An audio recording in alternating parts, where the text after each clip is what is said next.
Salam dostlar, Eyvaz Koca kanalında xoş gördük sizləri. Bir çalışma təqdim etmək istəyirəm. 2025-ci il 13 iyul.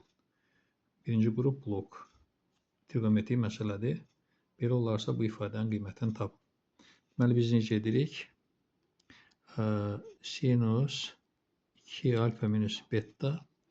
Birini sol tərəfə keçirsək, sinus betanın alacağım 4 sinus beta. Buradan fərq düsturundan istifadə eləsək, cəmə gətirsək, hasilə gətirsək, bilirsiniz ki, burada minus olanda sinusların fərqin yarısı olur. 2 alfa minus 2 betadan yarı böləndə eləyir alfa minus beta. Kosinusda cəmin yarısı olur. Betalar gedir. Kosinus alfa. 4 sinus beta. Hər tərəfi 2-yə bölsək, olacaq sinus alfa minus beta vuraq. Kosinus alfa bərabər sinus 2 sinus beta. İndi biz hər tərəfi bu ifadəni almaq istəyiriksə, bu tərəfə böləcəyik. Verin. Kosinus alfa minus betaya vuraq. Kotangens lazımdır sinus alfaya. Aydındır ki, bu tərəfi də bölməliyik həmin ifadəyə. Kosinus alfa minus beta vuraq sinus alfa. Göründüyü kimi burada bu ifadə alınır.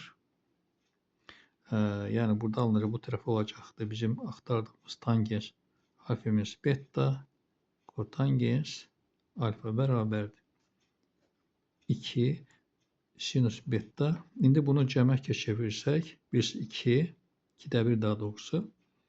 Bunların olacaq bizdə sinus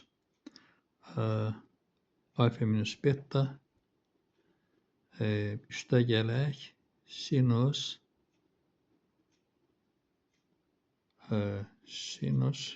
toplasaq alfa. Belə bir ifadə daha doğrusu sinus beta olacaqdır. Diqqətən fikir verin. O cəm düsturu yazıda düşür.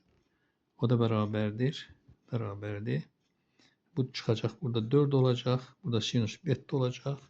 Göründüyü kimi bu ifadə bura gəlsək sinus daha doğrusu istəyirəm 2 alfadır burada. 2 alfa olur toplayanda. Bu ifadədir. Bunu da yerinə qoysaq burada olacaqdır. 5 beta, sinus beta. Onda olacaqdır 6 sinus beta. Betalar gedir. 2-də 3'də 2. Diqqətən fikir verin. Belə maraqlı bir misal alınmış olur. Düzgün variant bizdə C variantıdır. Sağ olun, gələn görüşlərə qədər.